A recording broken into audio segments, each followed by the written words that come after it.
Bonjour à tous, je vous retrouve aujourd'hui pour une toute nouvelle vidéo DIY dans un cadre différent. Et aujourd'hui je suis très contente puisque cette vidéo est sponsorisée par Supercell pour leur tout nouveau jeu qui s'appelle Aidepop. Donc si ça vous intéresse de le télécharger gratuitement, vous le trouverez dans la barre d'infos, je mettrai le lien juste en dessous. Et il s'agit d'un nouveau jeu très fun, très simple, très coloré. On a tous les graphismes de Supercell qui sont magnifiques. Ce nouveau jeu, c'est l'univers de la ferme. J'ai donc créé la mienne qui s'appellera sans surprise Séverine Jenny. C'est le type de jeu où il n'y a pas besoin de rester des heures et des heures dessus avec plein d'intrigues très longues. Quand on veut améliorer sa ferme ou aussi remplir des commandes, ici dans l'onglet livraison, qui est juste à droite, il faut résoudre des énigmes et pour ça il faut faire des petits puzzles. Le principe c'est de casser les briques qui ont la même couleur, donc qui sont assemblées les unes à côté des autres. Au fur et à mesure qu'on résout les énigmes, on va donc pouvoir débloquer des parcelles, rajouter tout ce qu'on veut. Donc, comme je vous disais, j'ai créé ma ferme, je vous montre ça tout de suite.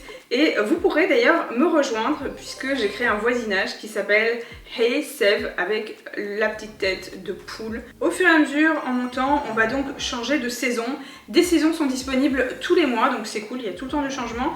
J'espère que vous aimerez ce jeu autant que moi. En tout cas, je remercie Aidepop d'avoir sponsorisé cette vidéo. Et maintenant, je vous laisse avec les DIY. C'est parti!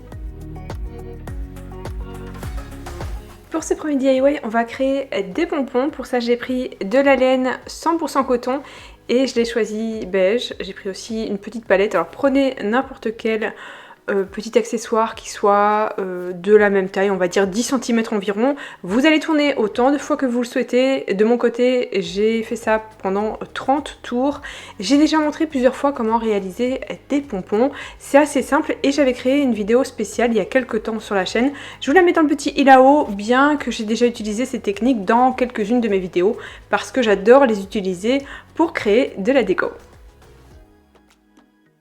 Une fois que j'ai créé une petite tête à mon pompon, je sépare les fils et je fais en sorte qu'ils aient tous la même longueur et je découpe donc les petits morceaux qui dépassent. J'en fais 5 au total et je vais aussi utiliser des petites perles en bois dans un premier temps. Alors c'est totalement optionnel, mais vous savez que j'adore utiliser du bois, donc dès que je peux, j'aime rajouter des petites perles en bois et je vais juste la placer au-dessus de la tête de chaque pompon. Comme support, j'ai choisi un plateau rectangulaire de la même couleur que les pompons. On sera donc dans du ton sur ton. Je place à peu près les pompons de façon à ce que ça fasse un petit peu comme un attrape-rêve. Je retire l'agrafe avec l'étiquette et je le place à l'envers. Je vais donc coller tous les pompons en laissant à peu près 1 cm au-dessus de chaque perle en bois, en gardant donc ceux de l'extérieur plus haut que ceux du centre et celui tout au milieu, il sera donc le plus bas. Donc voilà ce que ça donne et une fois que c'est sec et bien refroidi, je peux retourner et couper les morceaux qui dépassent. J'ai rajouté des attaches pour tableau puisqu'ici il s'agit d'un plateau, donc il n'y a pas d'attache pour en faire une décoration murale. Donc là je vais juste découper le morceau sur le côté pour que ce soit bien droit et que je puisse bien optimiser les attaches. Donc j'utilise de la colle chaude et j'attends que ça refroidisse. Je peux maintenant retourner mon support, donc voilà ce que ça donne dans un premier temps.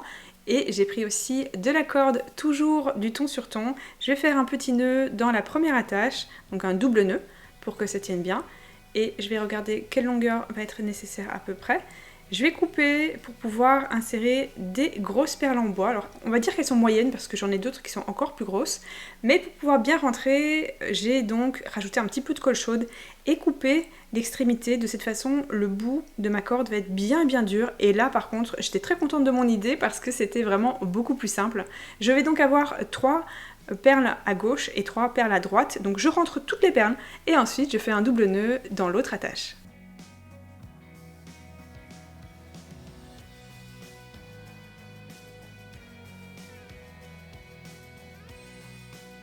Je me sers d'un crayon pour dessiner ma première citrouille bien au centre. Ce sera donc la plus grosse citrouille des 3 puisque j'ai choisi d'en faire une grande et 2 petites. Je fais aussi les détails, donc là évidemment vous pouvez aussi utiliser des photos, des images, éventuellement des pochoirs ou tout ce que vous voulez. Vraiment, il y a plein d'options possibles et imaginables. J'avais juste envie de le dessiner moi à la main, donc c'est pas forcément très compliqué de dessiner une citrouille. Je vous montre donc à l'écran les étapes que moi j'utilise. Bon, je suis pas la meilleure dessinatrice au monde, hein, je suis clairement pas dessinatrice, mais en tout cas j'aime bien dessiner les citrouilles, donc voilà ce que ça donne pour les miennes. J'ai bien fait de faire au crayon parce que j'ai fait quelques ratures et j'hésite pas à gommer et à recommencer jusqu'à ce que ça me plaise pour ensuite passer soit au feutre, soit à la peinture. J'ai donc rajouté des petites arabesques pour rajouter des petits détails parce que j'ai rempli un peu les espaces vides, je me suis dit que ce serait plus joli et j'ai donc fait des espèces de petites feuilles d'un côté, c'est un petit peu comme faire des petits cœurs mais avec une ligne au milieu, voilà, je pense que ça peut aider à créer ce genre de petite décoration toute simple. J'ai utilisé de la peinture parce que j'ai essayé avec un feutre, comme vous l'avez vu à l'écran, et j'ai détesté, donc j'ai pris de la peinture marron foncé.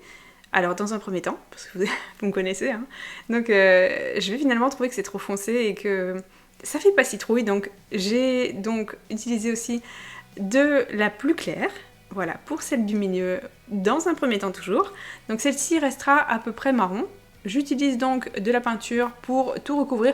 Alors si vous me demandez pourquoi je l'ai fait au crayon dans un premier temps, alors je peux comprendre que vous me posiez la question, c'est tout simplement pour me rendre compte ensuite, plus tard, de où je vais placer les détails. Vous voyez ici j'ai rajouté du beige parce que c'était trop foncé et c'était plus finalement trop dans le ton sur ton et dans l'esprit que moi je voulais. Donc pour éclaircir un petit peu, j'ai rajouté du beige et comme ça, comme j'ai pas du tout attendu que ça sèche, et bien les peintures se sont mélangées pour faire une couleur qui au final me plaisait beaucoup. J'ai attendu le lendemain pour pouvoir repasser avec un feutre. Alors c'est pareil, ça peut être fait avec de la peinture. Vous faites exactement comme vous voulez.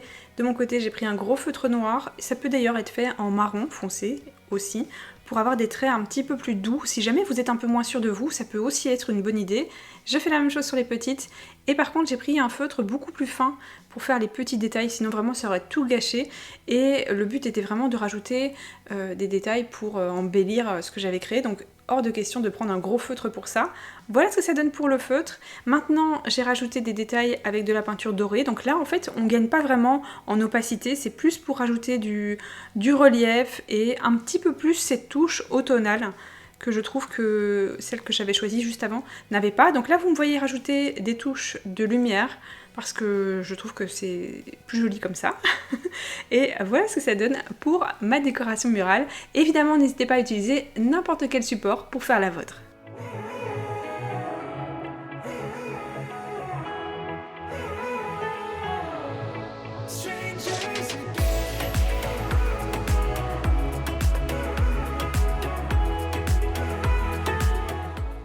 Pour ce DIY, j'avais très envie de créer une décoration que je pourrais ajouter sur ma cheminée sans en faire trop, donc je voulais quelque chose d'assez simple et sobre, mais sur le thème de l'automne. Donc j'ai pris du tissu, donc là vous prenez celui que vous avez chez vous et qui pourrait se marier pour ce thème-ci. Vous pouvez aussi faire la même chose avec du papier décoratif ou tout autre support que vous avez chez vous. Je découpe donc deux rectangles assez étroits et je vais créer comme des petits fanions. Je crois que c'est comme ça qu'on dit quand on fait une guirlande avec plusieurs petits éléments comme ça. Sinon, vous me direz dans les commentaires le mot, mais là à l'instant c'est tout ce qui me vient. Donc je découpe droit, donc là vous avez vu au crayon j'ai fait n'importe comment, j'ai pas utilisé de règles, mais au ciseau j'ai découpé bien droit et je vais donc prendre des petits carrés qui font 1 cm de plus que mon modèle. Je me sers de mon gabarit et je fais le contour avec un crayon sur un morceau de carton. Je laisse un petit espace et en tout je vais en faire 4. Dès que c'est fait, je prends mes ciseaux et je découpe tout ça.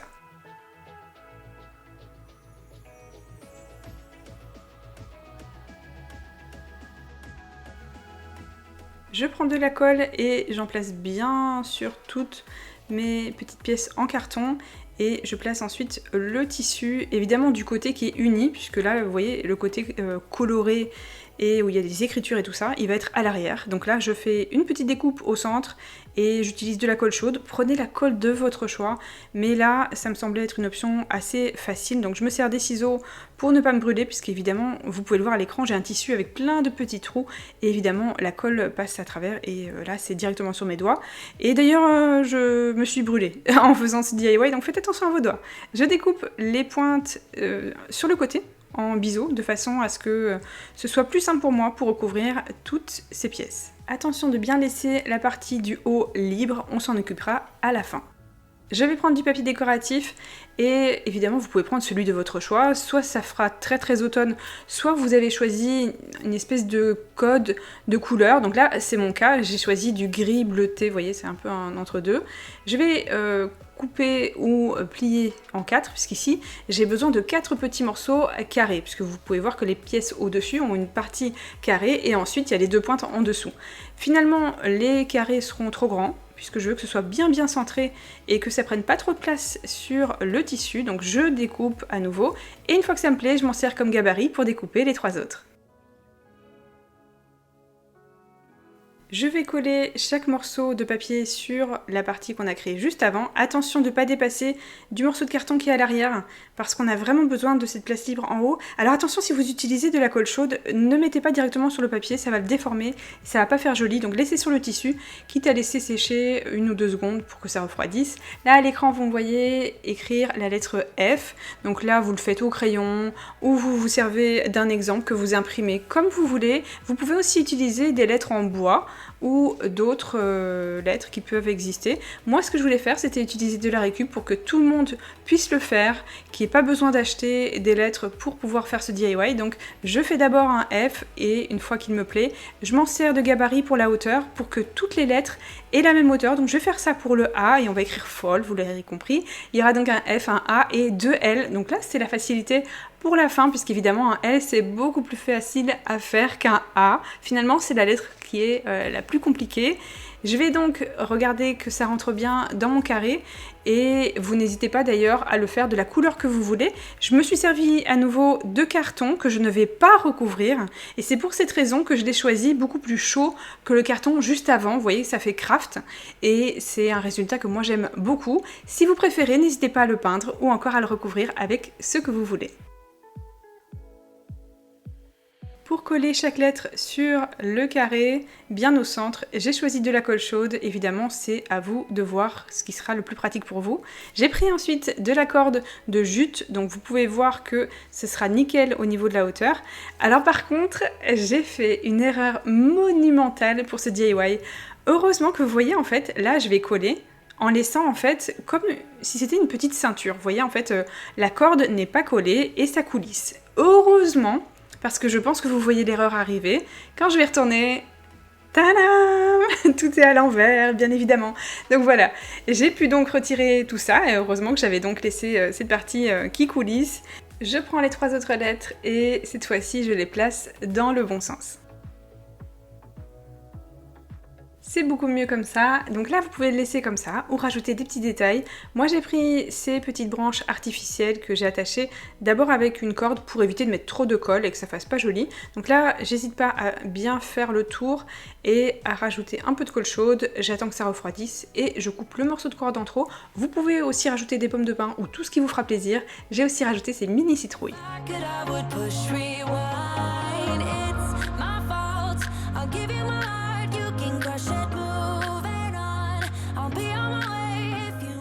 Pour le DIY facile, j'avais envie de customiser cette housse de coussin qui est carrée, qui ressemble un petit peu à du lin, donc on est toujours dans les matières très naturelles et dans le beige, parce que c'est vraiment ce que je préfère pour cette période. Je glisse un magazine et je referme pour que ce soit bien droit et impeccable. Je vais prendre du washi tape. Alors j'ai choisi du washi tape que je n'aime pas, c'est pour ce genre d'usage que je les utilise. Je les garde et voilà, je ne vais pas utiliser celui que j'aime pour ça. Je centre bien par rapport à ma tête d'oreiller ou de coussin et je vais prendre la même corde de jute que j'ai utilisée précédemment et je vais prendre aussi de la colle pour tissu. Alors j'utilise pas de pinceau pour être précise, mais l'épaisseur de, voyez, de la colle que je pose sur la housse est à peu près de la même épaisseur que ma corde, donc ça dégouline pas de partout, ça ne dépasse pas. N'hésitez pas à le faire avec une autre colle si vous préférez, et aussi à coudre si vous préférez aussi. Alors de mon côté ça tient vraiment très bien et vous allez voir ensuite dans les images que je suis pas la seule fan de ce coussin et que vraiment il résiste vraiment bien.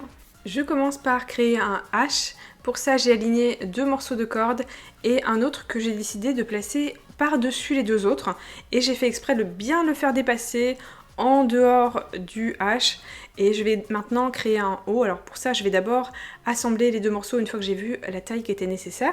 Alors j'avais envie pour ce DIY de quelque chose qui se marie bien avec la déco que j'ai déjà à la maison et que je puisse le garder vraiment limite toute l'année et que ce soit pas trop automne non plus, que ça fasse trop kitsch et que voilà, ça se marie bien avec ce que j'ai à la maison. Donc j'ai choisi quelque chose d'assez simple pour ce DIY ici et je me suis dit que d'écrire le mot home c'était assez simple, ça permettrait à tout le monde de le reproduire et voilà, je trouve ça assez joli et cocooning, donc j'espère que vous aimez ce DIY. Le M est peut-être la lettre la plus compliquée à faire parce que voilà, ça tourne un petit peu dans tous les sens. On attend un petit peu que ça sèche à chaque fois et comme ça permet de terminer la lettre facilement. On termine avec le E et voilà, le tour est joué, on laisse sécher et voilà le résultat.